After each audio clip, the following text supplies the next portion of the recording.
All right, everybody, welcome back to another episode of Tackle and or Tacos, a fishing podcast. I am your very lonely host, Jordan. I'm just here by myself right now. Nate, it's like football. It's football season. It's fall, all that stuff, which for some people, fall means more like archery, some people it means musky fishing.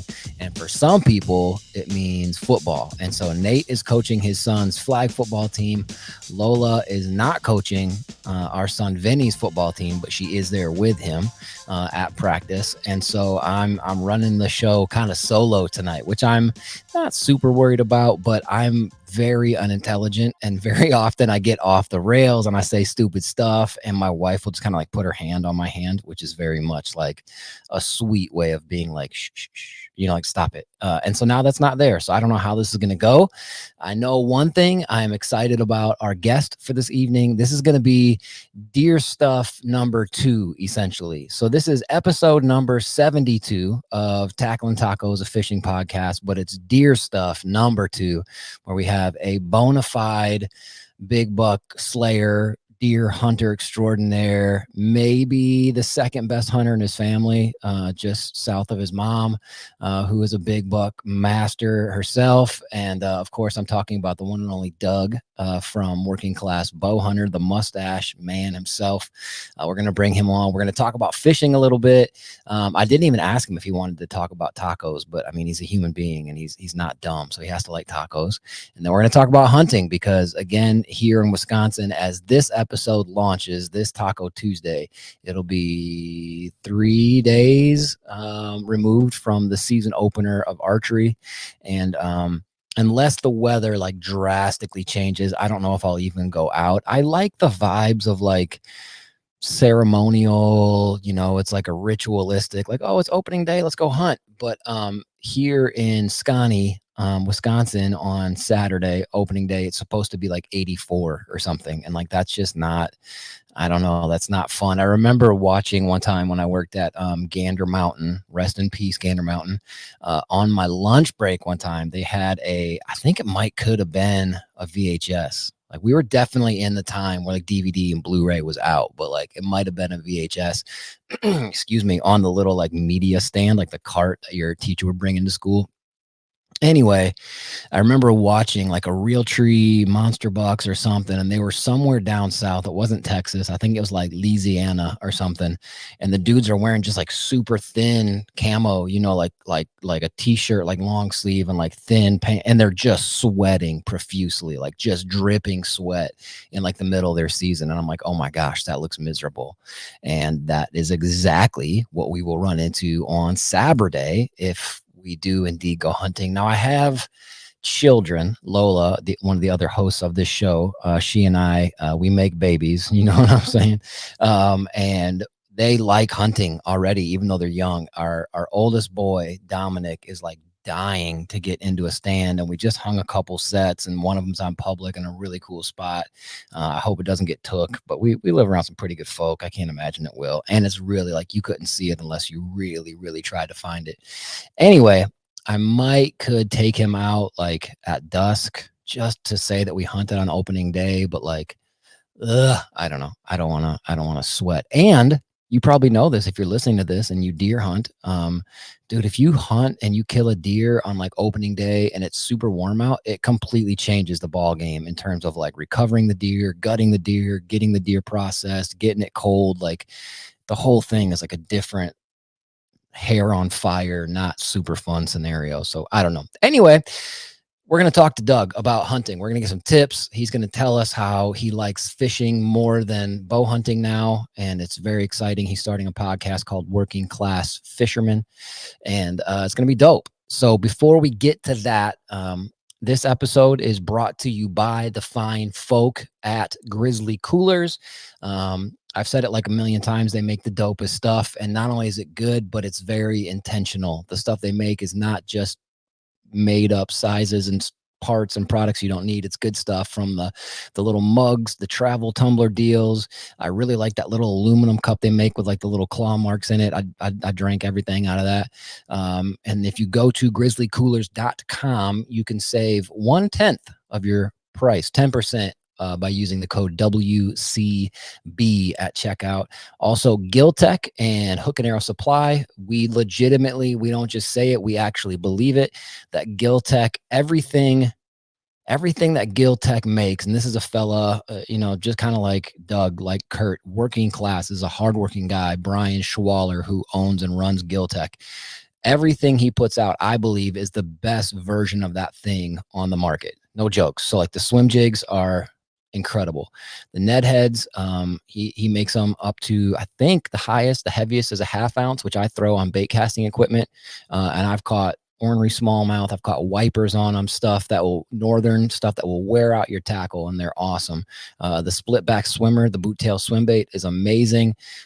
Everything he puts out is just top notch, super researched, really like crafted, experimented, tested, redone, tweaked, whatever. Like he doesn't rush anything to market. And you can only get that stuff at hookandarrowsupply.com, hookandarrowsupply.com for Giltech stuff. And if you're looking for Giltech, it's Gilltek, Giltech.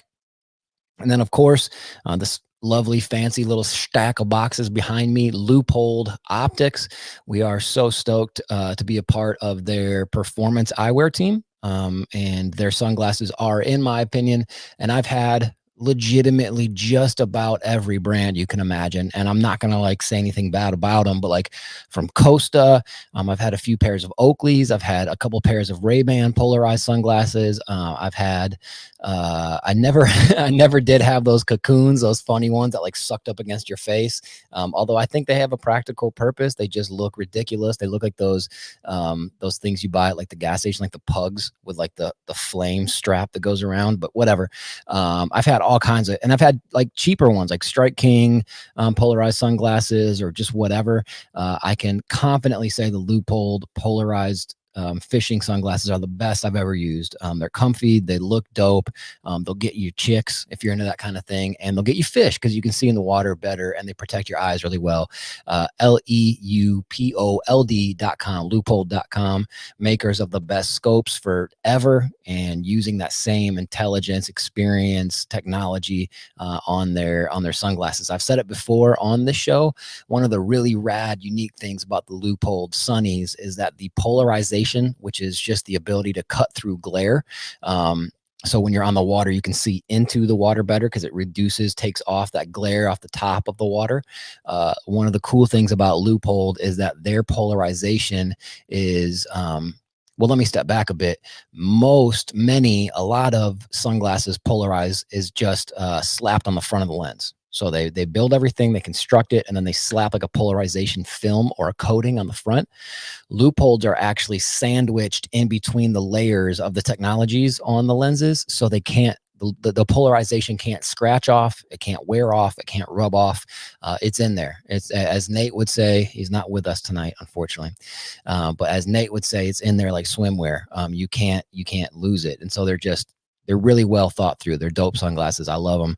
Check them out. And then, of course, we're honored to be a part of the Working Class Bow Hunter network of podcasts, along with Victory Drive, Working Class Bow Hunter, and Hunting the Mason-Dixon, which if you haven't listened to that yet, it's basically a Southern version of Working Class. It's just honest and real, and they're not pretending like they know everything, and they have an accent. So it's very cute.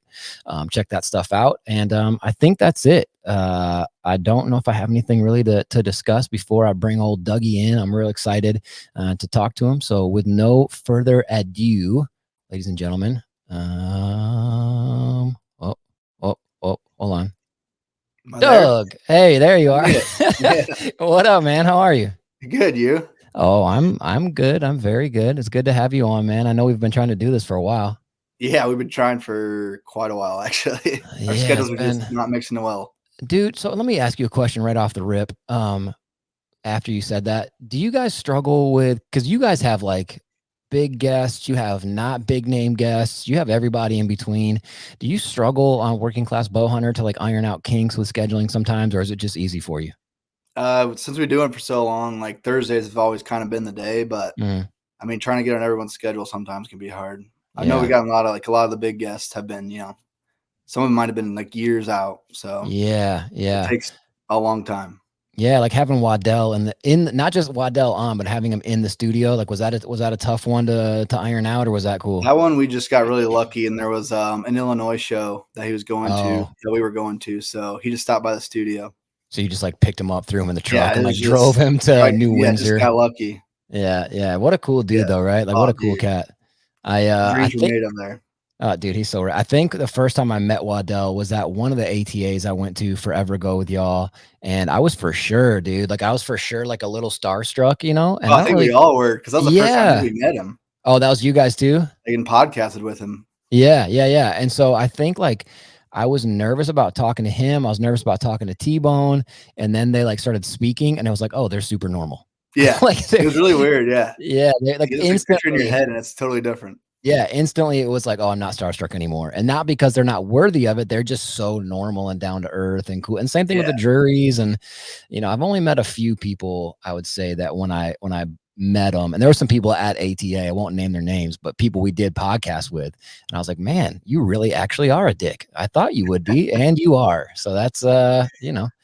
I for the wouldn't most say names. Yeah, they're, most people have been cool, man, yeah. Most for people, sure. most everyone's super cool, but you Yeah. never So know. give us a couple minutes, Doug. Who are you? How did you link up with Working Class Bow Hunter? Give us a rundown of who the mustached hero is. Yeah. So I'm Doug Schmidt from Working Class Bow Hunter. Yeah. I knew Eric from way back in the day, and I always joked with him, actually not really hating on the podcast, but joking about it, because like he started deer hunting with us it's pretty close to the start of the podcast, so he was just learning, but I always just gave him shit. But and he actually invited me over one day, and like Kurt always says, I just never left. So That's awesome. So I don't know, like, we just meshed really well together. So yeah. it's always a So good were you time. there at the beginning of like Working Class? Because like I I was remember not. you. Yeah, I was gonna say I don't really remember you like when the very genesis of it, but it wasn't too far in before you kind of hopped on. Yeah, I think late 2016 is when I started coming around, and Okay. then I just was on the show. I come later than a few months later. Yeah. Because I was in college in 2000. I think they started in 2015, so I was in Yeah. college still. So Okay. So for anybody who doesn't know, Working Class Bow Hunter, it's still I was just talking to Kurt about this, I think yesterday. It's crazy, like when you see a friend of yours who I still remember at Gander Mountain when he came up to me and was like, hey, I want to start a podcast. And I was just like, oh, cool, I guess, whatever, yeah, and now it's like his living, like that's his income, that's his life, yeah, whatever. it's so crazy to even think about Yeah, it. it's crazy. So, for anybody who doesn't know, Working Class Bow Hunter is a super raw, authentic, unhinged bow hunting podcast, Yeah, YouTube website, huge store with a billion different shirt designs and hat designs and stickers and all kinds of and more dope coming. stuff. Yeah, it's Yeah, just and more nonstop. coming. Yeah, yeah. Kurt and Eric are always hitting me up like, "Hey, give us some more shirt designs. Give us some more shirt designs." And I'm like, I'm trying. Like, I mean, you whatever." kill it every time though. Oh, So I appreciate it. Yeah, man. I'm really pumped on those ones that just came out, like the green shirt with like the little yeah, sun in the middle and the Working Class over the top of it. Like that was supposed to be on a tan shirt, but they rushed it because they wanted it for that show, and so we put them on like that heather green, and it looks super good. yeah, it actually turned out really nice. Like Yeah, yeah, it's it's one of my pretty favorite rad. ones already. Yeah, I like it. But anywho, so like Working Class is a super dope podcast, and the main three is you, Eric, and Kurt, correct? Yep. And then Ross and Austin are what? Alternates, part of the crew? They just show up when they can, really, Yeah, because Austin's a farmer, so come farming season, it takes him. You won't see him, but come right. hunting season, he'll come by and stuff. Yeah, Ross is a owns his own electrician company, so yeah, he's not really around much, but when he yeah. gets there, it's always a good time. And whenever he hunts, he kills 200-inch Oh my bucks. gosh, dude. It's just It's so stupid. he Like, just sends like random pictures sometimes. It's like, what is it? What deer is even that? Like, yeah, yeah, right. what Yeah, is that? it's a what's that phrase? An embarrassment of riches. Like how many 200s has he shot now? 3 or 4 or 5? My dog. Uh, he's Hello. got he's got Yeah, three over 200 inches already. that's ridiculous. I mean, that's just stupid. Most dudes will never, ever, ever, ever see a 200, let alone have a chance at actually Yeah, killing it. I can imagine seeing one I know. on a hook.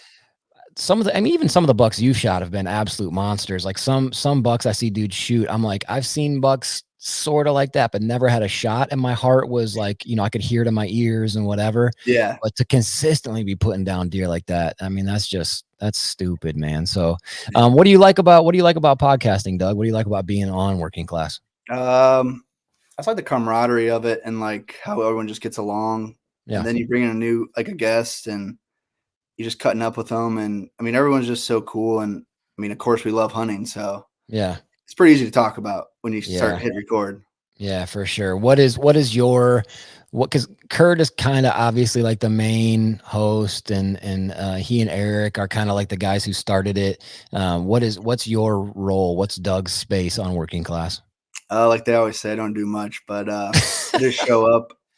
But yeah, I usually do like the veteran shout out, which you can go to our workingclassbowhunter.com, and there's a tab for that. You can submit a veteran shout out and I'll read them on the podcast. Well, I'll try to read them the best I can.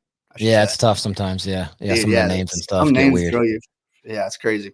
Yeah. But yeah, other than that, I mean, I just show up and then I'm just Kurt's the main guy. He always has like the good questions. I always feel like I just add stupidity to things and add some funny stuff there here and there. Yeah, that's funny. It's funny like that you say that. Like Lola always struggles with this idea because she is not like an expert bass fisherman, and I don't know if I would say that Nate and I are either. We're always learning and we do it a lot. We fish a lot of tournaments, like we're tackle junkies and whatever. But I always tell her too, I'm like, but everything you add like is relatable on a level, because like not everybody enters the fishing game as experts. You know what I'm saying? So like even just if they were experts, they would still get where she's coming from. I mean, everyone started somewhere, right? Yeah, and I just think having like different degrees of like experience is really dope to listen to. Or like you said, I just add in like little goofy stuff. Yeah, but that goofy stuff is awesome, because if it was all just like, I mean, it never really would be with you guys, but if it was all just like super intense bow hunting, all the to Cam Haynes, like in your face, no diss to Cam Haynes, but you know what I'm saying? Like that's not really your thing. So when you add in like a goofy little stupid statement or a silly question, and then there's like awkward silence or what, like that's dope, dude. Like that's authentic. That's real life, man. Let me ask you a serious question though. Well, not serious, but like I actually want to know the answer. Do you guys do like a lot of prep work, written down questions, that kind of thing, or is most of it off the cuff?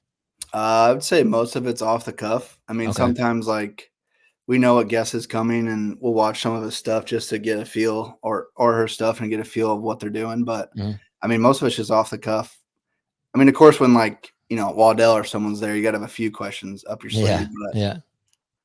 But most time, I mean, you just start, and then most time like, you do an hour and a half or 2 hours, and people are just like, man, that was 2 hours. Like, I could have kept talking for 5 more hours. Yeah. It does feel, even when you're listening to Working Class, it does feel, I know that's what you guys are shooting for, but it does feel like hunting camp. It feels like, after a long day of hunting in the woods and you're comparing stories. Oh, he came out and I saw him and I needed him to take one more step, but he turned the other way. And like, you're just having a convo. It's real free flowing and whatever. And yeah, I love that. I love that vibe overall. Yeah. That's what I love about it too, is just the free flowing conversations, and it's just easy to talk, Yeah, for sure. Well, the other thing that y'all have going too is you've sort of, and I know this specifically, you guys have sort of evolved and upped your game like technologically over the years. And so like your audio is really good. Your video is really crisp. Like, everything has gotten better through time. And so like you're having these conversations, but it's also, hello puppy. But it's, oh my gosh, face right in the camera. Yeah. But it's also like easy to listen to you because it sounds good. It's not all goofy and wonky audio. And we've asked a ton of people about that. Like, what's hard to listen to on podcasts? And they say when the audio sucks.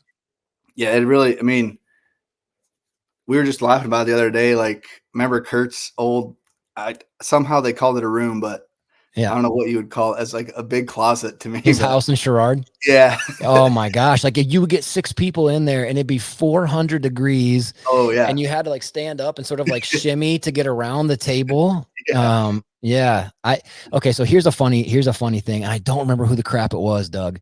But I saw a studio. This is not a joke. I saw a studio. You have to picture Kurt's old studio, that teeny little skinny room we all used to stuff in. And I saw a picture of a guy who had a recording like podcast studio that was similar, but there was no table in the middle. but there was tables along the outside, and so everybody would podcast like with their backs to each other. Like, so they'd be like facing because they didn't have space and they didn't know how to like make the space fit. So there'd be like 5 or 6 people in this room, but none of them were facing each other. They were all like in timeout, but they could hear each other on their headphones. Do you see what I'm saying? Yeah. Oh my gosh. It was like the most weird. It was the most awkward thing I've ever seen. I'm like, you guys actually record like that? How do you like, I wouldn't show anybody that. That's it's actually horrible. Impressive they can record like that. I mean, yeah. How do you even talk? Like not looking at somebody. Right. Yeah, dude. Yeah. I think the small little, and now you guys have your own like full blown like city block of a recording studio in the building and like a bar and like, yeah, we've been very fortunate. Yeah. You guys have been, it's pretty big upgrade from where we started. Yeah. What's next? Well, we actually just put a new table in and we got new cameras. We're just upping everything, the lighting and stuff to make things just look more crisp, you know? Yeah, dude. And that's what I'm saying. Like, you guys have always had this sort of progressive little step at a time, upgrade the audio, upgrade the mics, whatever. And yeah, you guys are killing it. I mean, nothing hurts just to keep upgrading a little bit here and there. You're not going to do everything at once and just dump a bunch of money in. Yep, for sure. Your dog's in the background, especially that. What's that dog's name? Daisy. Daisy. She just keeps on like having this like cute, sad dog face. Look at her. It's like she knows. Look at her. She knows. Oh my gosh. If you're listening to this on iTunes or whatever, Spotify, you got to watch it on YouTube because Daisy's a star. Look at her. Oh, there's the other one now. Now they're both trying to get famous. Yeah. I like it, dude. All right. So walk us through it, Dougie. You went fishing recently with a feller and you caught him. And how was that? Have you always liked fishing or was that like a new thing for you? I mean, I grew up fishing, but it was always farm ponds and stuff, you know, like I bought a bait catcher because I thought I was cool back in the day and bird nested the shit out of that. But oh, for sure. Yeah, Tanner Hartman messaged me and we always because I always see him at the shows and I always see him at the shows and stuff. And we've been trying to go forever and it just finally worked out one day. But yeah, he's like literally just told me to show up. Like, do you bring a rod or anything? He's like, nope, just show up. And man, it kind of blew my mind actually. Yeah. All the stuff that goes into fishing at like that caliber or I don't know how you'd say it, but like that level. Yeah. Is just the rods alone. I mean, I couldn't tell you how many he had. Yeah. With a bunch of different stuff. Like he doesn't change lures. He changed rods. Like, yeah, that's it. It's just, I don't know. It just kind of blew my mind. Cause you know, I've always had 1 or 2 rods and just a tackle box full of random stuff. Yeah. Throw a top water in a pond and like hope for the best. Yeah. So where did you guys go? How'd the fishing go? Do you remember what you were using? Gosh, I should have asked him before I started this, so I don't look like an idiot. But no, you're good. We were in a lake in Iowa. I forgot what it's called, but it was down there. There's like some rock faces we were fishing on down deep, and it was pretty hot, but not crazy hot. But we started like just going like mid, I think, level, like with a worm and some other stuff. I think like that had a little spinach to it. But I mean, some hits there and there, but I mean, I probably missed way more than he did, but I tried my best. And then that's when we switched up to like it's like a thicker worm that goes down deep, a good weight on the front. Yep. And man, we were that's when it started, like just ripping through them. Heck yeah. Like it was crazy. I mean, I never caught that big a bass that fast, like back to back. Yeah, dude. And were you loving it? Like, was it actually fun for you? Oh, it was fun. It was a long day. I didn't think we'd be out that long, to be honest. But yeah. It was fun though. I mean, while you're catching fish, I mean, I'd be out there absolutely as long as you want. Yeah, dude. It's funny because like the way that you feel about fishing, maybe not exactly, but it's kind of how I feel about bow hunting. Like I have a good bow, I have good arrows, I have good equipment, whatever, but I'm not as like obsessive and as crazy and as smart and as experienced as you and Kurt. And like, I again, speaking of ATA, I remember talking to, which Drury was it that we were talking to there? Terry, maybe? Yeah, I think it was Terry. But he was just like, in just passing conversation, he would just vomit these like tips that just blew my mind. You know, like the way that he would describe like your entry and exit paths to your stand and whatever. My mind was just, you know, Yeah, you're just just like, "Dang, melt. I thought about that." Yeah, and he's just saying, "Oh, you know, blah blah blah blah blah blah blah," super specific moon phase stuff, and I'm like, "What'd he say?" You know, like just, Yeah, the but it's moon? Oh, crazy. what? Yeah, right. But it's In just so space. cool, That didn't though. help It's me. so cool hearing or seeing different levels of it, and yeah, because like to us, people who fish like tournaments, I don't know how many I have. My boat is like right over here. I could look, but it'd take a second. I don't know how many rods I have in my boat. Like, I think so. I have 2 big rod lockers in my boat. Okay. How Tanner just got that boat too, didn't he? Yeah. Yeah, that's really exciting. Like That's a his brand new first boat, boat. isn't it? Yeah, that's Yeah. so dope, dude. I'm so happy for him. He was messaging me about it and I'm like, heck yeah, dude. And he's like, well, the engine's not that big. I was like, shut up. Like, that's like when people say, oh, it was only 120-inch buck. I'm like, don't you dare, dude. Yeah. Get out there and kill it. Who cares? Yeah, I mean, get you out there. Absolutely. I have 2 big rod lockers. On the left is like all my bait cast combos. On the right is like my spinning combos. I think if I'm thinking straight, in the left one, I think I have 43 bait cast combos all tied up with different stuff. And in the right one, I don't have that many spinning. I think there's like 13 or 14 spinning rods tied up. But you know, you put that together, 43? yeah. So altogether, I think you're talking like 60-ish rods in the boat or some ridiculous number. Jeez. But it's so true that like when you're out there, you don't like if you say, oh, this is a good spot. This chatterbait's kind of working, but a spinner bait would be better. I don't want to fart around retying it. I just grab the spinner bait rod, you know, or if I think a drop shot would work, I just grab the drop shot rod. I'm not retying stuff and wasting time. And yeah, it was just, I guess I never like thought about that part because yeah, I've watched some bass fishing and I sure. went before when I was younger with my buddy Clayton and his family, but just to see it like in action, like, and just like he just knew what to do in every situation. Like, That's awesome. like, oh, they're probably gonna like this, so we threw that in them and Bam. there's hammering them. Yeah. There's at one point where like, I think I caught like a 3.5. Heck yeah. And he was doing something with his rod or something, and I literally like threw it in the water. My next cast was like a 4-pounder. Like, dang. It was just like he's like, I can't even keep up with you. I was like, I was just on a roll. Yeah, that's a good feeling, dude. And like what you're just describing, that usually, not always, but it usually means they're like schooled up. There's a whole bunch of them. And so Yeah, it was in often, one spot. yeah, so often people will catch one and they want to take a picture of it and they want another picture and get in this picture with me and do this and then put it in the live well. And I'm like, dude, get back out there. There's probably 10 more of them the same size in the same spot. Like, cast back out there. Like, if you want to take a picture, throw it in the live well, get a picture later, get back on it. Because if they're out there waiting and you're fiddle farting around, like, and so like, I don't smoke weed, Doug. I just want to tell you that because what I'm about to say is going to sound real stonery. You know what I'm saying? Like, it just sounds so like, whoa. And like, and also like, duh, like, yeah, like really obvious. But the huge difference to me that's so cool about hunting versus fishing is just like what you see with your eyeballs. Because like when you're fishing, you don't really know most of the time. You don't really know what you're going to catch. You're just throwing it out there and hoping. With hunting, so like the imagination of not knowing what you're going to hook into, or even when you hook it and you don't know what it is right away, you know, your imagination gets kicked in and you're kind of like, and with hunting, you don't shoot it until you see it. So then like before you see it, your imagination's kicked in. You know what I'm saying? It gets different, but also kind of like cool how they're similar in a way. They are similar a little bit. Yeah. Yeah. I don't know. That's so fun to me. Like being out. We just had the homie Trevor from Outdoor Drive on.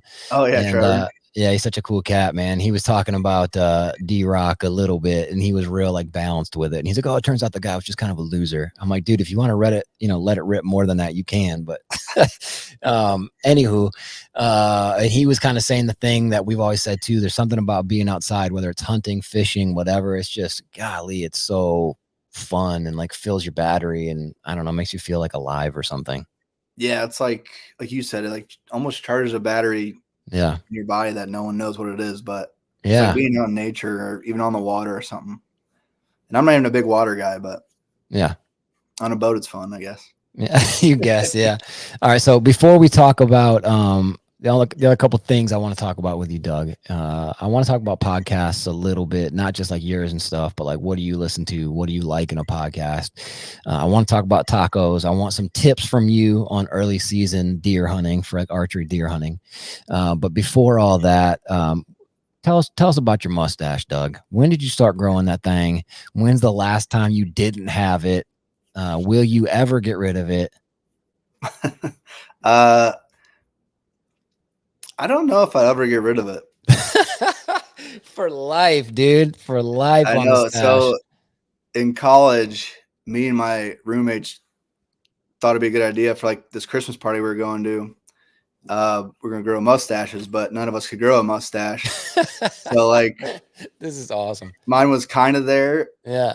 but just need a little help. So we went and got just for men's. Shut up, dude. Jet black, and I put it on there, and oh my gosh, it was like the darkest caterpillar you could ever see. Oh my Like, you wouldn't even gosh. believe it was real. And I'm like, then they touch it, like, holy shit, it's real. I'm like, well, kind of, but Kinda, yeah. You so can then say from it's there on, real. I was like, became a fan of the mustache. Yeah. I've always been a fan of the mustache. I mean, you got Dale Earnhardt, all the Yeah. legends.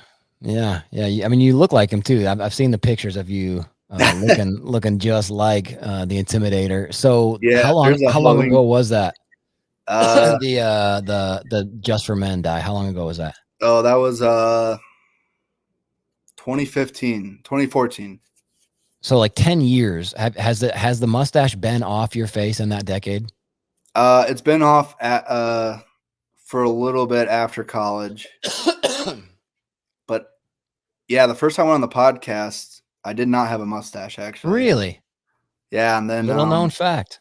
yeah, then it actually started coming in like a real man. So You then didn't have to dye it realized, well, anymore. I still can't grow a beard somehow. So Yeah, dude. I just, it's what I was Yeah. given with, so I just got to go with it. Yeah, it looks good on you. I feel like you'd actually like. Do you remember when we first filmed for Carbon? Is Carbon TV even a thing anymore? Is that still a thing? I don't think it is actually. Yeah, I don't No, know. it might be. It might be. Hold on, I'm standing by. I'm just gonna. This isn't very professional, but I'm gonna look because I'm legitimately curious now. Carbon TV. Oh yeah, it says it still is.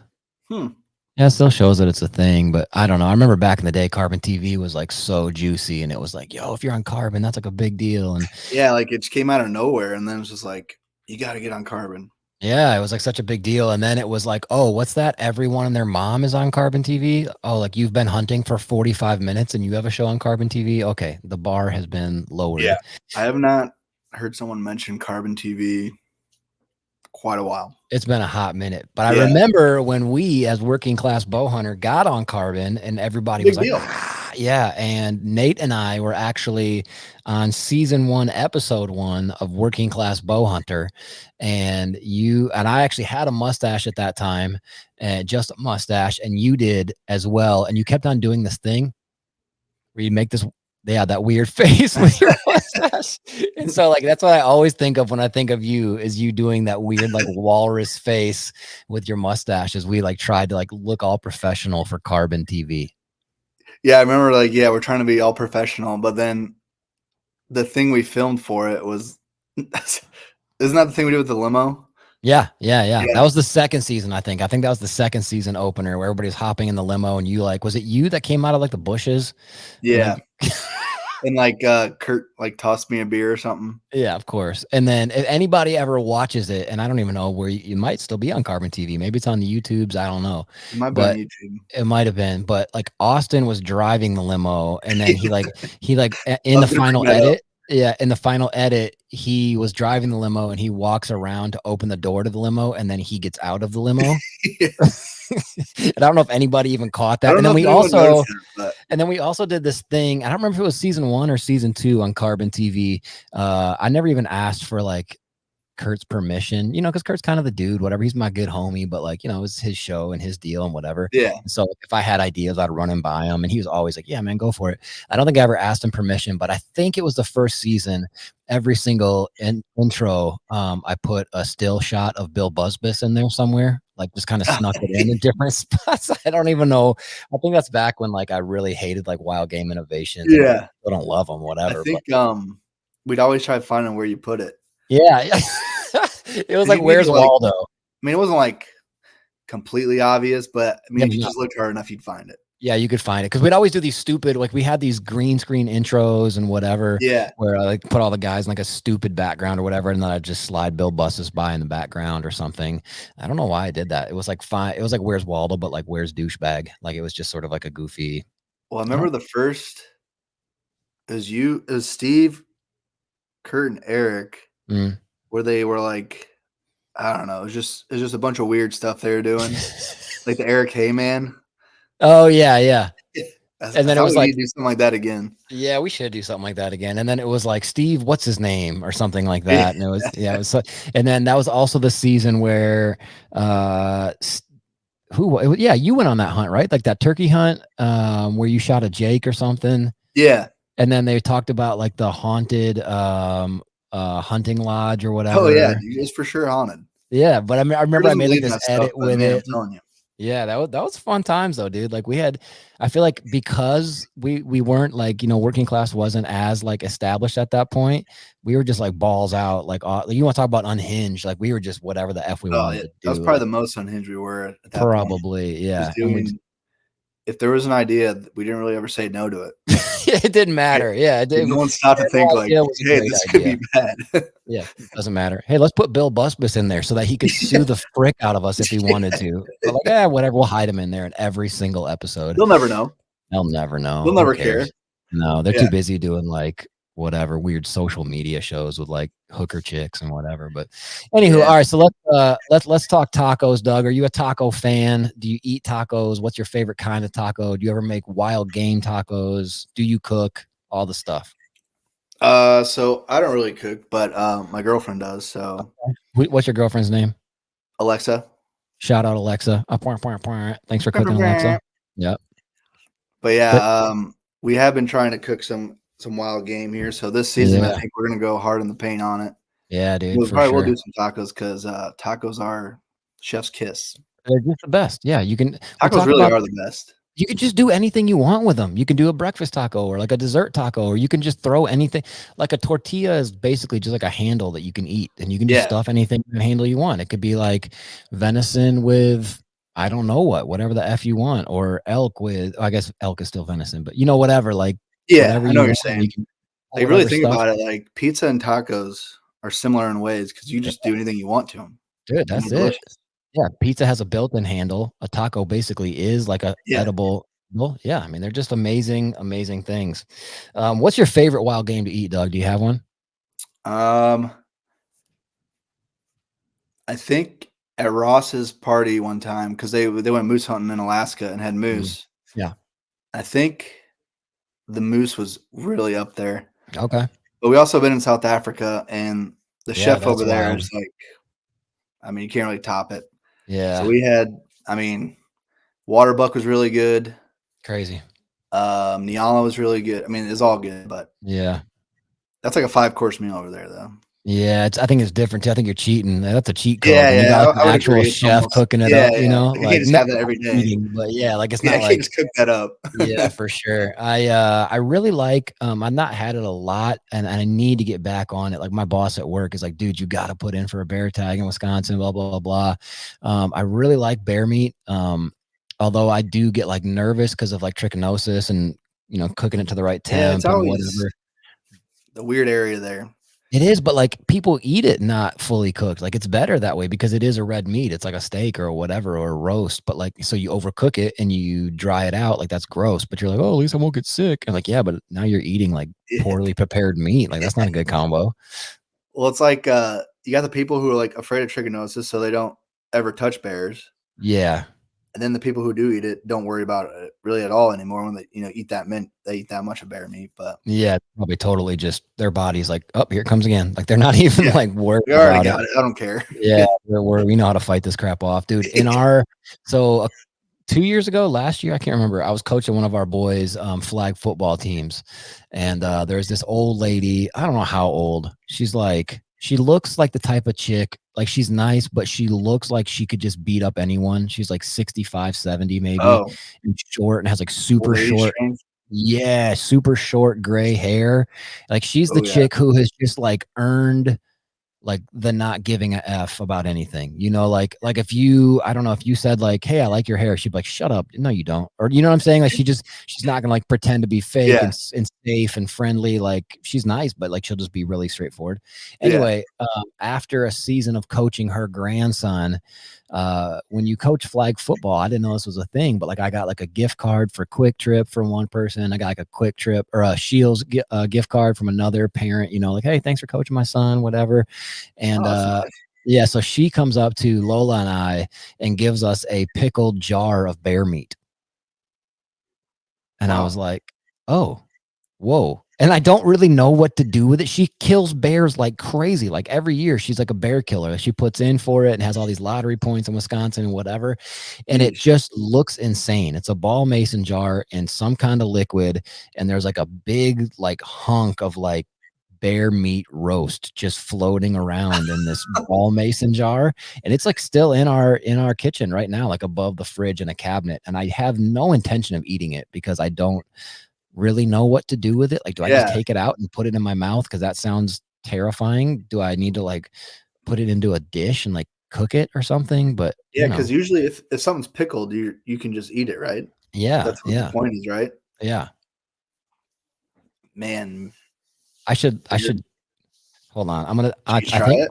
I think Lola, I'm not gonna try it right now. Heck no. Oh, I think Lola just got home. Let me see. Can you run? I'm texting my wife. Can you run me out the jar of bear meat? What a strange thing to text your wife in the middle of.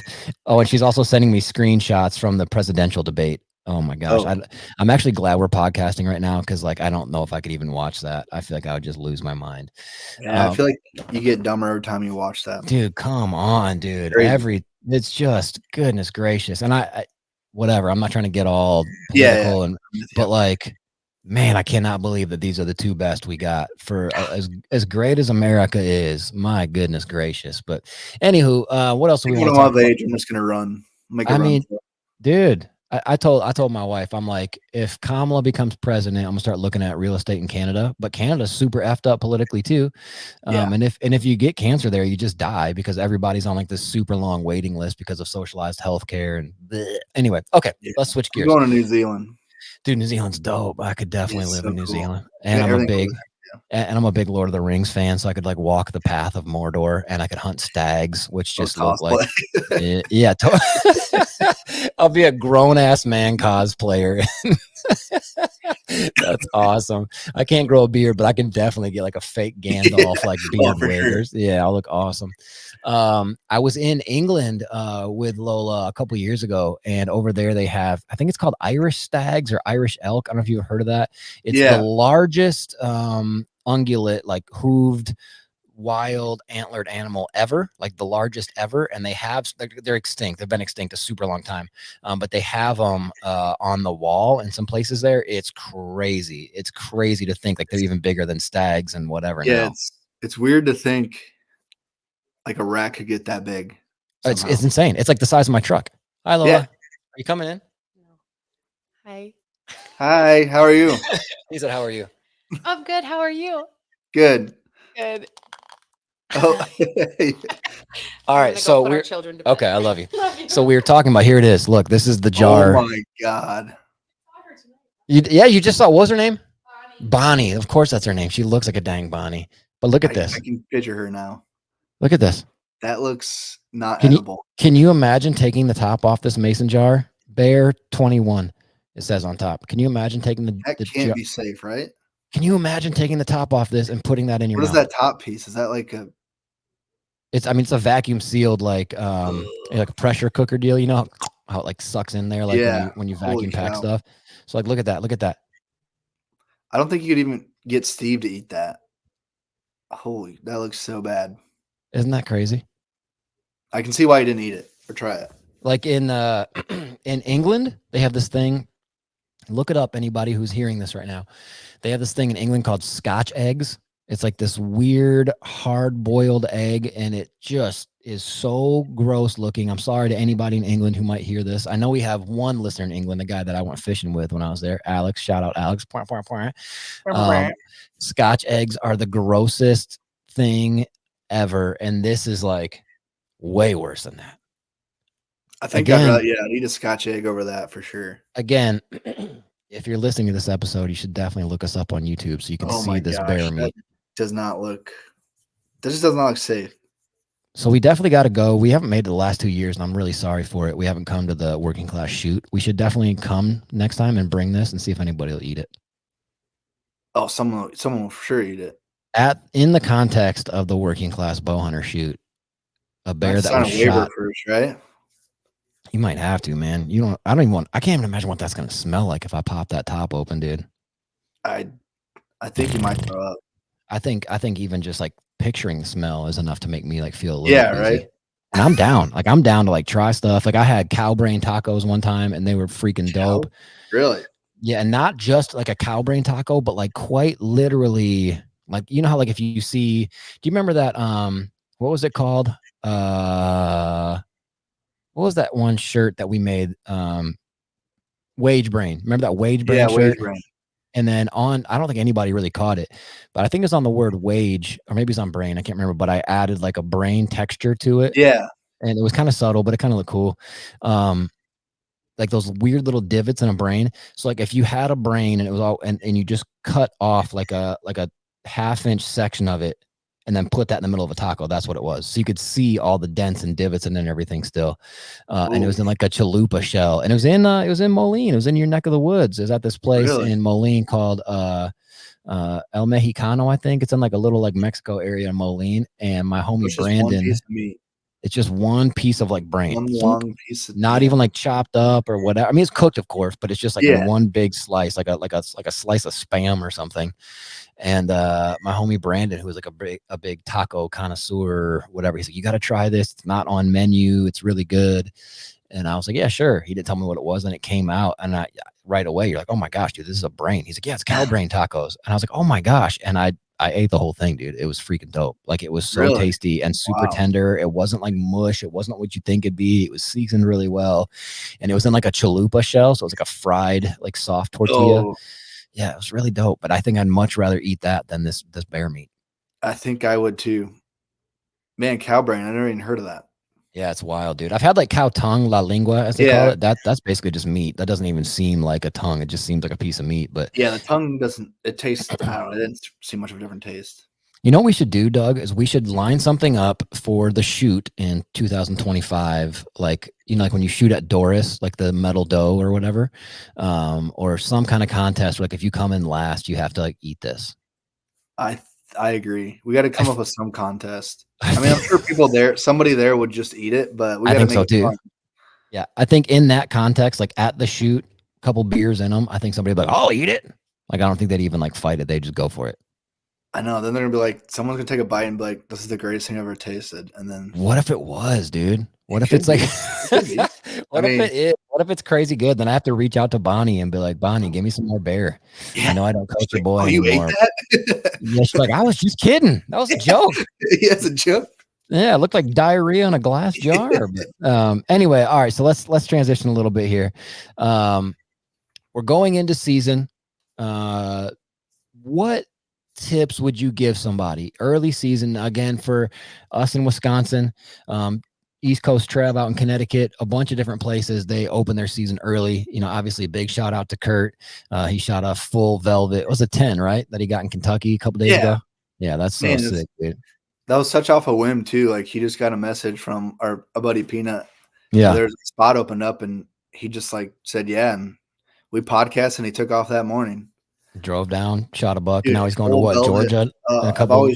Kentucky. I always dreamed of that. Like a full velvet whitetail would be so cool. Oh, it's so crazy for sure. And I've seen him like on the hoof, like just crossing the road or whatever. And I'm like, oh, that'd be such a cool mount. That texture, that look, that early season, like so rad. Like I feel like to shoot a buck that early in the season, like you really got to trick them. I mean, you always do. It's always a chess match, but something like that, that's just so unique. But give us some, you guys don't open till until October 1, correct? Or when does Yep. your season kick off? Yeah, October October 1st. We're September 16th, 14th here this year. It always kind of varies right in the middle of September here in Wisconsin. What are some basic early season tips, deer stuff that you could give people who want to take their archery game to the next level? Let's say number one would be some trail cameras for some information to see what the deer are even doing. Mhm. I mean, you can hunt trails, but just if you got a picture of a deer you'd like to shoot, it just helps more. But like, you also don't want to be going trekking around all the way back in the timber. But field edges have always been my favorite up until like, I don't know, 15th of October. Then Mhm. maybe start going in. But like early season, even for you guys right now, like you said, it's gonna be 84. Like, Yeah, man, that's so hot. that's gross. Yeah, it's awful. Like I Yeah, I've said, if done I it. go, it'll literally just be to like go with my son and like sit out, to be like, oh, we went hunting, even though like nothing's probably going to be Yeah. moving much. It's going to be gross hot. Yeah. Well, I'm sure like you and everyone listening could agree. Like when it's that hot and you get to the stand or blind or wherever you're hunting, you're just like, this was a dumb idea. Like Yeah, this, for sure. this is not gonna work. Yeah. And then yeah, I mean, it could always work, but Yeah. 84 degrees does not sound very fun. Like No, if it's October 1st and it's 90 degrees, I'm probably not going. no. So you have no stock in the like ceremonial. It's opening day. No. Yeah. I mean, there's so many days you gotta hunt after that. I'm not gonna waste it all in one day. Yeah. You got But a ton of time. I mean, like if you're going for a does and stuff, like field edges beans have always been one of my favorites early season Yeah. Heck yeah. because they're just starting to get there right before they get harvested. And like field edges, I know people say acorns a lot are good too. I've never had that like really on the properties I hunt, but Mhm. I know deer do love them. Yeah. But like field edges have always been my favorite. Yeah, if you can just get on, I mean, maybe sometimes you don't have that. Maybe a transition area to a field is always good too. Totally. Yeah. Like What, trails give always. me, sorry, go ahead. Give No, me a little specific direction on, you said trail cameras. What's like one of your favorite trail cameras, and are you a fan of cell cams? I know it's an obvious like, oh yeah, cell cams are great, but at the same time though, I remember when they first really started getting popular, and Kurt and I, Austin, and we'd have conversations like, these cell cams are dope, but I'm hunting on the opposite end of this parcel and the cell cams are blowing up down there and I'm going to lose my freaking mind. You know what I'm saying? Like it can be yeah. awesome, and it can also be kind of like mental torture. What's a good camera that you like? We've been using Blackgate cameras, and they are cell cameras. And I've always wanted to use cell cameras back in the day, but man, remember back in the day, like when they first came out, it was like They were so so expensive, dude, expensive. and expensive monthly too. Like they were like $30 a month or something. It's like, what? Like on top Yeah, of some my guys like cell I got plan? 10 of them out. I'm like, what do you do for work? Because Yeah, seriously. Okay, my lawyer. job. Yeah, Dr. Doug. Good God. Yeah, now that they're more affordable and Yep. they work really well, Yep. especially with Blackgate because they can go connect to any cell tower. But so now cell cams, like you did say, like you do lose your mind a little bit. Mhm. But to me, it's still you're seeing what's there. Mhm. So I mean, it does hurt a little. Like, yeah, it sucks when there's a deer there that you wanted to be there for, but at least Yeah. he's there, right? Like, he's there. And Yeah, he's yeah, alive. and like you just said too, you don't want to go tromping through the timber and whatever. And like, No, I'll never forget Mark Drury on a video a million years ago. Said something like, our whole deal as hunters is we're trying to sort of pattern the deer, but the deer, they don't have like this mentality of like 1 + 1 = 2, but they're essentially patterning us as well. If we use the exact same entry routes and the exact same exit routes every time to the stand, or if we're going in all the time to get cell you got a phone, cat. you got a cat. SD cards out of the cameras and what, like they're figuring us out as much as we're figuring them out. And so like a cell camera, you can, old school infomercial, you can set it and forget it and just let it send you info. Yeah, I mean, especially with your guys' season already Saturday. I mean, I guess it would be tromping around now, but if you could have got in like a few months earlier with a cell cam, I mean, you could be seeing what's going on right now. And then, like you Yep. said, I mean, back in the day, I couldn't tell you how many times I just had to go check the trail camera. So like, Yeah, I dude. just go through it. Yeah. Like it's November. I need to get in there and see what's there. Do you remember, speaking of Bill Busbus and his hunting genius, do you remember those absolute garbage ass SD card readers that they sold at Walmart that had like a little screen on them? Yeah. It was like a $60 iPad that you could put your SD card in, and it worked like 8% of the time. Yeah, like the button would never work to go to the next picture.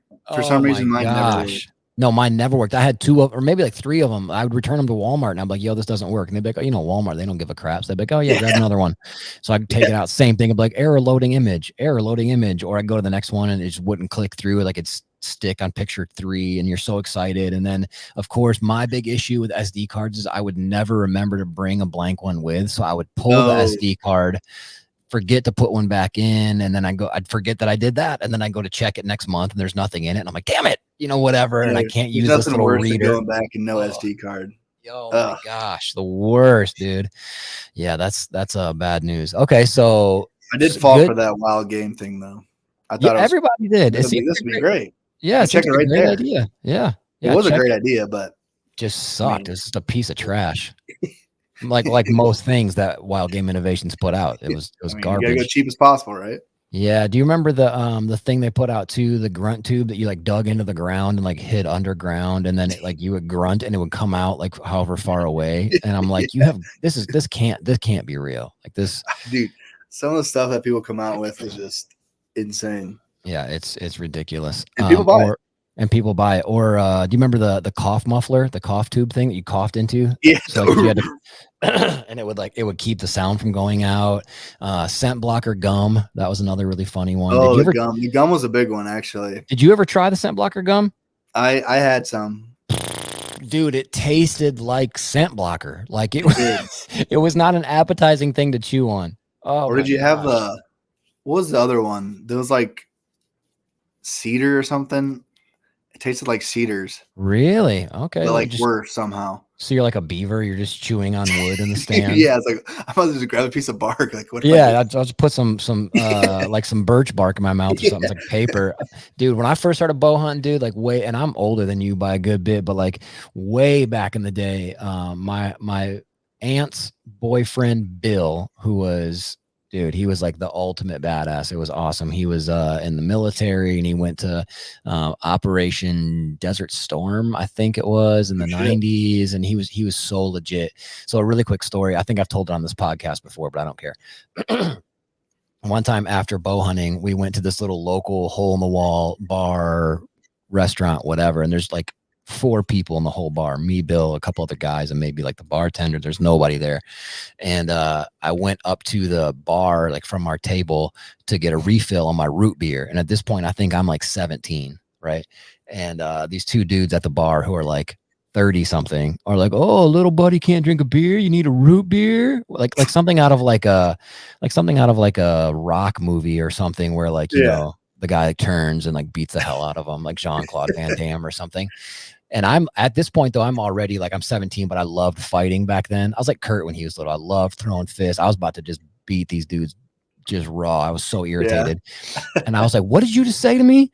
And then Bill stands up, and he had his back to the bar from like the table. Bill stands up and turns around to like see what's going on. And they see him like, "Oh my God, it's Bill. Bill, we didn't mean anything by it. We're sorry." And they like sat down, like didn't say anything. And I was like, "What?" I was like, "What the heck?" Like just he didn't say a word. Like he stood up and turned around, and these 2 grown men turned like white like a ghost. And I was like, "Oh shit, Bill!" Yeah, I was like, "What is this, like Jason Bourne or something?" Like Bill Bourne.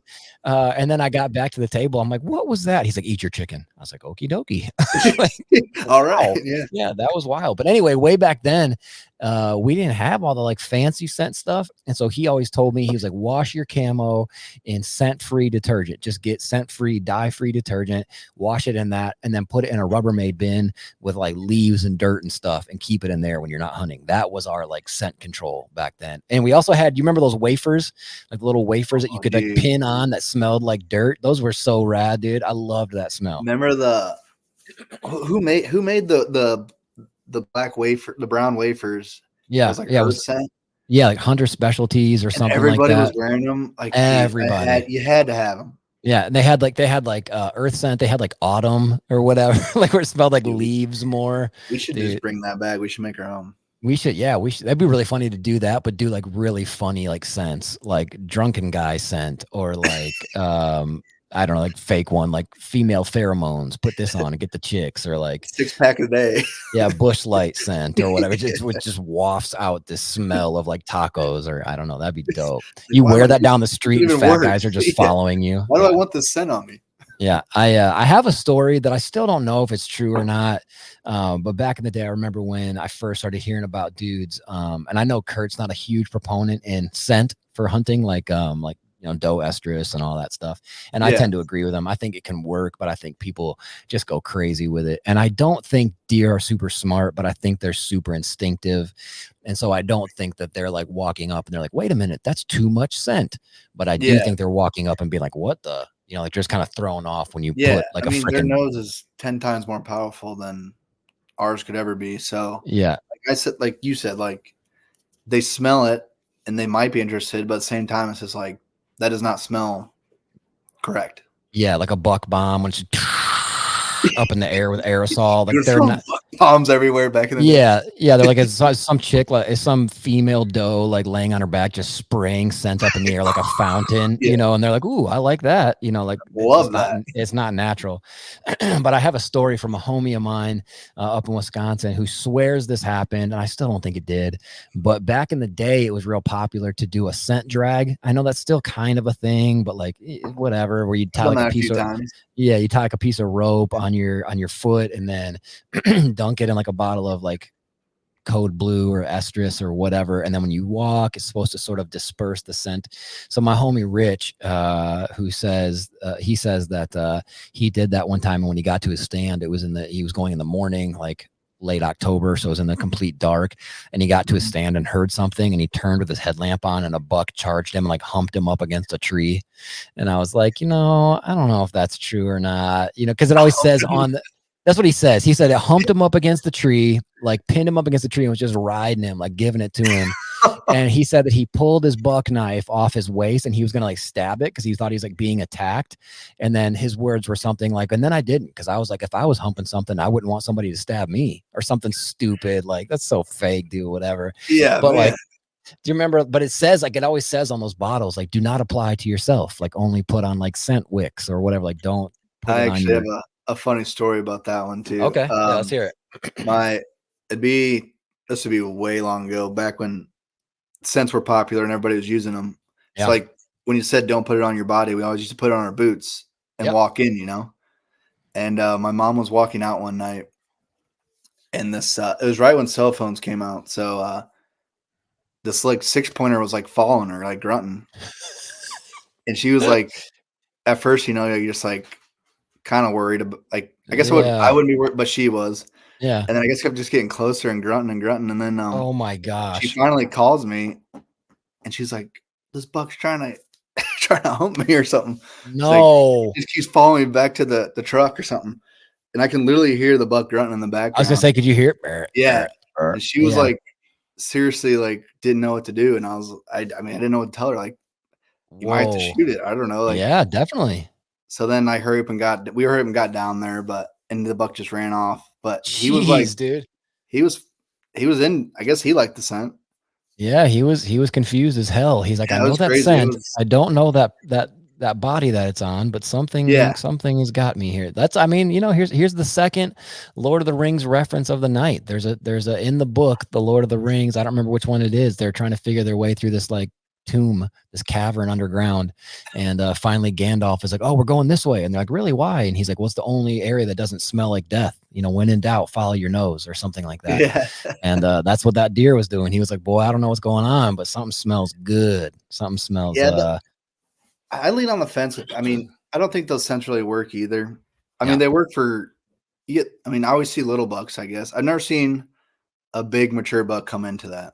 I could not agree more. I could not agree more. I do think so. Like, in my opinion, I do think it maybe it's just my own experiences. You know what I'm saying? Obviously, like, experience kind of crafts your opinions on stuff, like what you've seen and whatever. Yeah. I've never had super good luck with grunting. I've grunted in smaller bucks. I've for whatever reason, rattling has yielded better results for me in terms of like bringing in good bucks than grunting or sense or, lighting off some buck bomb fireworks stupid thing in the woods. I don't know. And yeah, I don't like. So like the one time, okay, I'll say this though. A couple years ago when I still lived in Illinois, I have I don't even know where it is. I have like it's an old, not expensive bone collector, grunt tube, and it has like the wheeze, like the wheeze blow on top. Oh yeah. And it was like, I mean, dead nuts in the middle of the rut time, and not just by like the calendar, but like what I'd actually seen, boots on the ground, seeing bucks chasing like crazy, where they come in, you could be like, bah, and they're Best not time gonna of year. stop. Yeah, it's fun, but it's also like, stop just for Yeah. 1 second. They're just so stop. horny and confused and lost. Like those old videos you've seen of like the zombie bucks where they're just like totally out of it. They're all just rutted out and whatever. Yeah. But anywho, so so it was dead nuts in the middle of the rut, and I was just frustrated because I'd probably seen I don't know, 8 or 9 bucks that day with like 0 shot, like good, like shooter size bucks, Oh but really? with no Damn. shot. And it was one of like 3 days straight where I was doing dawn to dusk. And like people talk about that a lot. That's exhausting. Dawn to dusk hunting in a stand is so exhausting, like mentally, physically, trying to have snacks, trying to be alive, trying to, like it's Dude. hard to stay like, It's really yeah, can wear it's you hard to down. stay like mentally like tuned in and focused the whole time. And so, anyways, the end of like a second or third dawn to dusk, and I had that bone collector grunt tube, and literally for poops and giggles, I saw nothing, I heard nothing. I hit it with the wheeze snort, the wheeze blast,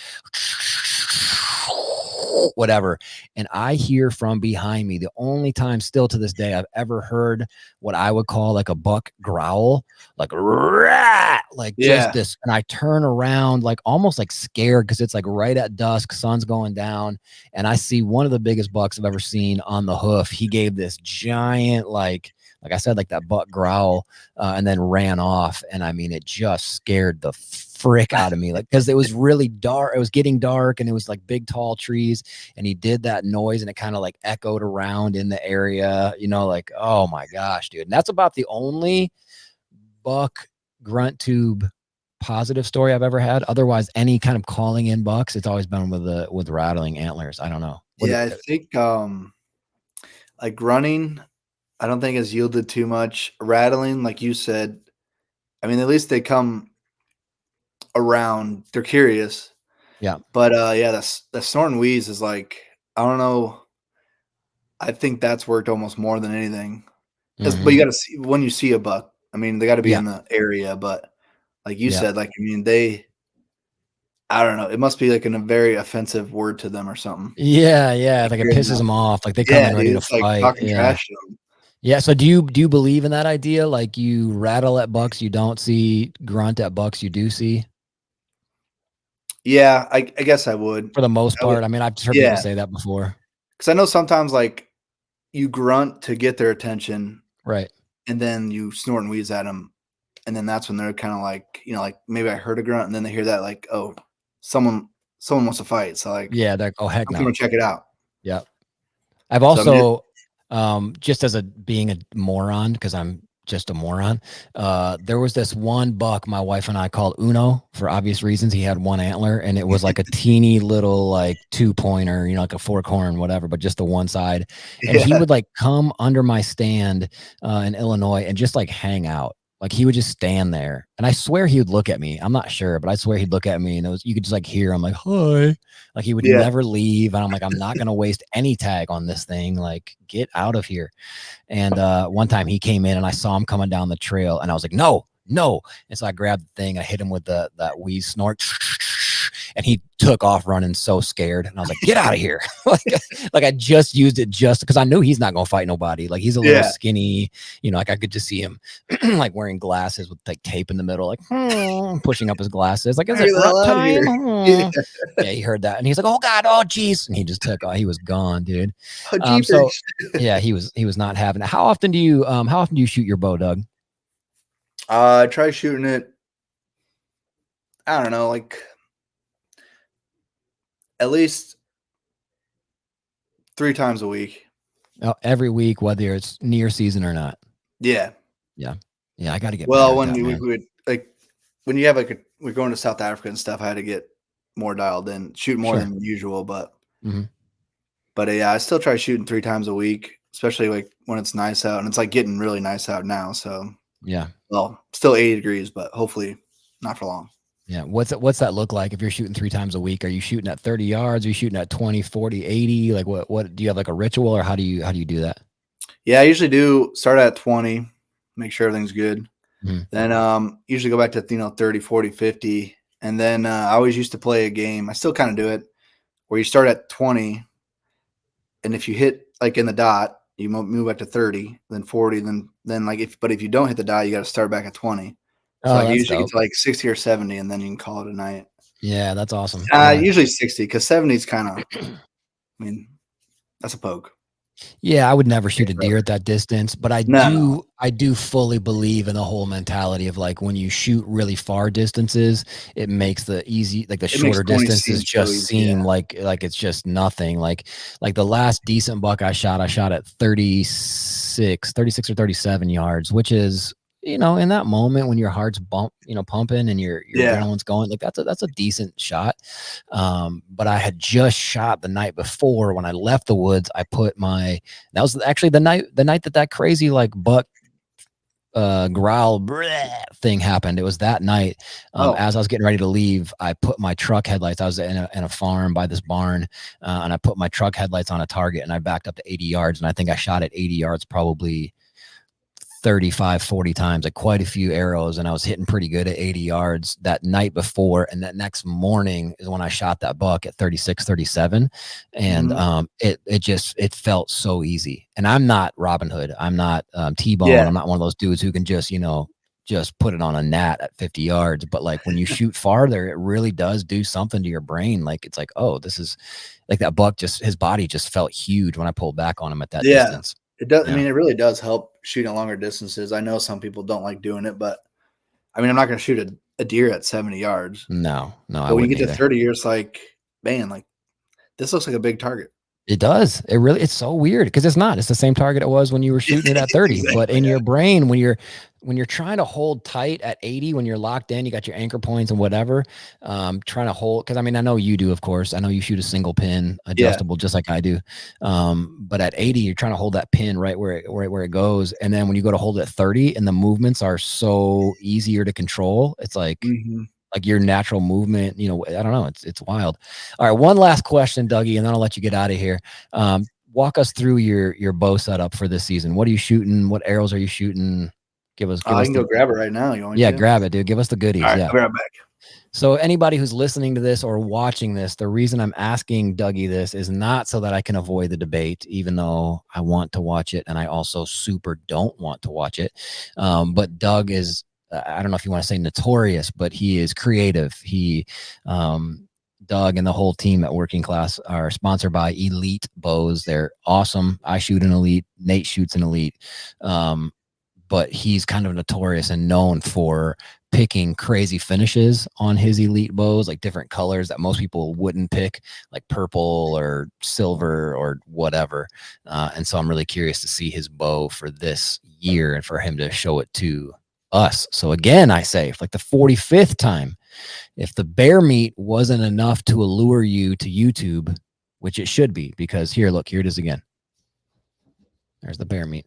But if that wasn't enough to tempt you over to the YouTube to watch this video, hopefully Doug showing off his Elite bow for the season here in a second will be enough. And I will say again, just like I said on the podcast with Trevor, whatever bow you shoot, dude, it's like when I would talk to people about camera equipment, whatever camera equipment you have, be familiar with that camera equipment. Know how to use it on auto, know how to use it on manual mode, know what the different settings, the different adjustments actually mean. And it's like that times a million in terms of importance for weaponry. So if that's a bow or a gun, be so familiar with it so that when you go to the woods and the opportunity finally arises to kill a deer, you don't wound it. You don't shoot it in the guts. You don't shoot it in the leg or something crazy like that happens. So whatever bow you're shooting, if it's an Elite or it's a,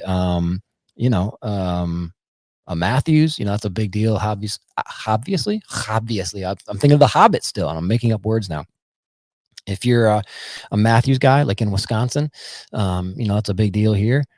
Know your Matthews forwards and backwards. Put so many arrows through that thing. Work with a experienced, skilled bow tech person like at Shields or your local bow shop, so they can really get it tuned and dialed for your needs, so that your D-loop, so that your peep, all that is exactly how it should be, so that you're ready when season comes around. All right, so Doug is back. Sorry it took so long. It was in my bow case this whole time. I couldn't find Oh, it. you're all good, dude. I'm a yapper anyway, so I'm just talking in the background. So let's see it, man. Let's see this beauty. Look at that color, dude. Dude, teal. It's growing on me. Yeah, that's really sick. Oh my gosh. This is the Elite Ethos. Elite Ethos. In Shooting teal. 65 pounds. Yep. And then I got the dialed Arctro sight on it with the WCB. Well, this one's one of the originals we tried using. Oh, for real? That's sick. Yeah. Dude, those dialed sights are so cool. Hold that up to the camera again. I'm going to put you on like full screen. Hold on. Hold on. Dang it. How do I do this? I don't know how to do this with just one person. Maybe if I do that. There we go. Yeah. Hold that thing up to the camera. That sight is so sick, dude. I know. And then it has like the yardage on the inside. Oh, yeah. I don't know why, but the inside makes way more sense to me. It's so much nicer. Yeah, for sure. Yeah, I think it's the slickest sight out there. Yeah. And it's so easy to change the colors to your bow if you want. And it just looks freaking awesome. Dude, it just looks, it's pretty slick, isn't it? Yeah, it really is. It's cool that Scott started that company. He's just freaking killing wild. it. Yeah. What a cool dude. Yeah, that's rad, dude. So, what are your arrows? What are you flinging at them this year? And do you have separate? And do you build your own arrows or no? I for South Africa, I kind of built my own. My buddy Chevy, he's a real arrow lover, so he kind of set it up for me. But we chose the colors and stuff, so I have my. I suppose I got blood on it. That's awesome. So I got the teal veins that match the bow. Yeah. And a listener sent us some custom WCB ones. Oh, sick. With the tape. Yeah. But these are the Rip TKO from Victory. Yeah, that's what I shoot too. And I went the 250 spine, so a little heavier for Africa. Okay. But still got a 50 grain insert. Oh, shoot the 50 grain on top of the 125 head. Yeah. Yeah, that makes sense. Yeah, you want something heavy there, I'm sure. What are you? Do you know what you have your vein set up as? Like the degree. Yeah, like are they right helical or right offset? Are they left or what are you? I think they're left with the 2 degree. Okay, so like a left offset, not super curvy. Yeah, I think they fly pretty good. Yeah, well, here's the tricky thing about it, right? So like not to get all bow tech dorky talk here, but 99% of bowstrings are what are they? Twisted to the right, I think it is. So as your arrow comes off of the string, it naturally wants to unwind them and spin them left. So a lot of guys I think you're right. Yeah, so I think a lot of guys think it makes more sense to have your arrow, your veins curved left to encourage that spin to happen sooner. But I will say, man, like if you start farting around with your arrows and your builds, number one, that's super fun. Number two, if you do that, make sure you're going back and messing with your sight, because you can really like mess up the way your bow, not mess up, but just change the way, change the way your bow is shooting by like small changes, like broadhead grains, inserts, no inserts, left helical, left offset, straight, right offset, whatever. It doesn't take a lot to change. Yeah, I don't think it'd be a huge difference, but it'd be enough to where it could hurt you.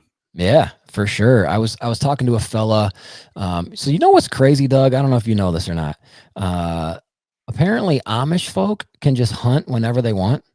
Like That's what I heard. Yeah, it's crazy. I was actually talking to, I can't remember, it might have been Tanner. I can't remember, but I was talking to somebody, a Tackling Tacos listener who was like, who knew some Amish people, was going to try to have them on the podcast. And I'm like, well, how does that work? Because they can't really use technology. And he's like, well, I think they can if they use my computer, but they're not like, whatever, like touching it. Or I was like, huh. I thought that'd be kind of a rad interview, like talking to an Amish person about hunting, right? But awesome. when I worked at Shields, there was an Amish fella, and I always say the name Jedediah because it just sounds like an Amish name. I don't even know what homeboy's name was. We're just gonna say his name was Jed. Yeah. And he had, for one, Amish people are usually not broke because they're super hard workers. Like they build awesome furniture, awesome cabinets. They do like carpentry stuff on like houses. And like if you get an Amish built something, it's going to be built super well, like really well. Like they don't cut corners, whatever. So a lot of these Amish boys got some dough, like they got some moolah. And when I worked at Shields, there was a fellow who had whatever like the newest Matthews was last year, and he bought like 3 dozen the super micro diameter Easton full metal jackets. Oh and I can't. Man, what else? And he had like one of those. Yeah, and he had like lit knocks, and he had wraps, and like I built his arrows for him, and all this craziness. And he came back in, and his old arrows were right offset like 1 degree or something. And if anybody's listening to this, all that means is if you look down the vein, like the spine of your arrow, when your veins, like your fletchings are on there, if they kind of curve off to the right, that's right offset. And then when it gets to a certain amount of twist, that's called helical, like where it's more twisty. Yeah. He had like a 1 degree offset on there. I installed his veins with a 3 degree, which some people would call helical. Some would say it's just kind of a more steep offset, whatever. And he said at 20 yards, it was like inches different. And at 40 yards, it was feet different. Just from changing the spin on his arrows. Everything else was the same length, same arrow, same field tips, same inserts, same everything. But just that little bit of change. Crazy. He said at 40 yards, it was like 18, 20 inches difference than what he shot before. Yeah. So like the further you go or farther you go out, it can really like, because like I like to shoot does at like 95 to 100 yards, just like arc it up. We're trying to hit that one at 200. I just can't get there yet. I'm trying, dude. So, oh my gosh, I tell me you've had these conversations with people who say that they've shot a deer at over 100 yards of the bow. Yeah. Oh my gosh, I've heard a few before at a bar. I've talked to so many people when I worked at Shields, like I shot a doe at 105 yards with my bow. And I'm like, no, you didn't. And if you did, you're a boob. Like, that's not something to brag about, dude. Like that's like, I got so drunk and then I went driving. Like, that's irresponsible. It's not like what? Why are you telling me this? Yeah. Like, dude. Okay. So one time, Doug, when I worked at Gander Mountain, this lady came in who needed to have her shotgun. I think she just wanted it cleaned before shotgun season in Iowa. And she was like, I brought it back to our gun tech guy I was going to clean it, but he already had like a free minute. He's like, yeah, I'll take it apart and clean it. I was like, cool, man. And so I went back out there and I was just kind of talking to her. She's probably like 55, 60 years old, pretty nice lady. Talking about hunting and how she's excited for hunting and how they like you can party hunt in Iowa and so you can use other people's bags and all that. I'm like, yeah, cool. And she's like, well, we put a whole new spin on party hunting. Like we get drunk and go hunting. And I was like, I don't really want to hear this, whatever. And then she tells me that last year she was so drunk that she shot a doe and didn't realize she hit it. So she shot it. I think she said, because in Iowa, I think you could have 3 in the tube and 1 in the chamber. So like 4 total rounds at a time, I think is what it was. Something like that. She tells me that she shot it, was so drunk she didn't realize she hit it, and she shot it 5 more times. And so I'm like, and she's dying laughing, like, this is hilarious. I got to the deer and there was no meat left on it. And I'm like, yo, like, number one, if I was selling you this gun right now, I would stop the sale because you're super irresponsible. Number 2, like, don't drink and hunt. Are you kidding? Number 3, you have way too many rounds, like way more than what's like legally allowed. And you're like bragging about it like it's really, man, that was a mess, dude. Well, what's crazy is, just to get drunk with other people. Like there are multiple guns out there. Yeah. Do you guys lose people every couple of years? Like, oh, old Fred went down this year. Yeah. Like, oh, he got unlucky. That's Yeah, a new he was spin. he was the unlucky one. He was standing in the field when I was shooting, just letting her have it. It's crazy, dude. But anyway, Doug, thanks for being on the show, man. Oh, I man, super thanks for having appreciate me. you, brother. I'm sure people already know, but let us know, where can we find you and the podcast on like social media and websites and all that stuff real quick. If you just look up workingclassbowhunter.com, you can find our page there with all the merch and we got deals and stuff you can use for our sponsors. And all the episodes are on there, or you can, any platform that has podcasts, which is almost a bunch now. Yeah, there's a ton. Just look up Working Class Bowhunter podcast. Yep. Perfect. All right, man. Well, I appreciate you. Have a good couple podcasts coming up. I know y'all recording Wednesday and Thursday, or Thursday this week? Thursday, I believe. Okay, dope. Yeah. And if I don't talk to you again, man, have a safe bow hunting season. And, yeah, you too, man. Good luck to everyone out there.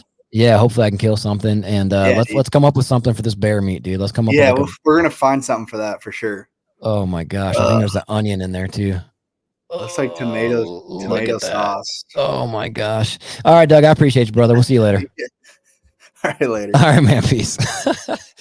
All right, so that was the one and only Doug Schmidt of Working Class Bowhunter. Super cool dude, super authentic cat. And I hope everybody who got to hear this, number one, heard the sort of beauty, almost, it's a weird word to use, beauty, in him not being a super experienced bass fisherman and the excitement of it. Like, that's why we do this. That's why we fish. That's why we hunt. The excitement of catching a good bass, the excitement of seeing a doe walk in. Me and Lola's boy, Vinny, he's seen a million deer in his life and he's hunted a few times. He's never seen a deer while hunting. And so for him this year, that's like one of his goals. And you might be like, oh, come on, that's a great goal. I've said it before in this podcast. My good buddy, Rusty, he said to me once that if the only thing you're doing when you're hunting is looking to kill something, you're going to be disappointed all the time. Take in the experiences, grow from it, learn from it, love being outside, love going fishing. What a fun episode. So that was deer stuff number 2 with our buddy Doug. And make sure you check them out on workingclassbowhunter.com.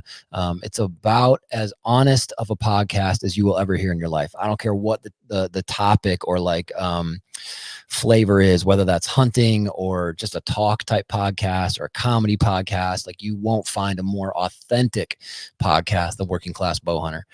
Thank you guys for checking this one out. We're pumped to bring you episode 72, again brought to you by Grizzly Coolers. And that's it. I'm out of here. Positivity is worth the effort. We will catch you on the next one. Bye-bye.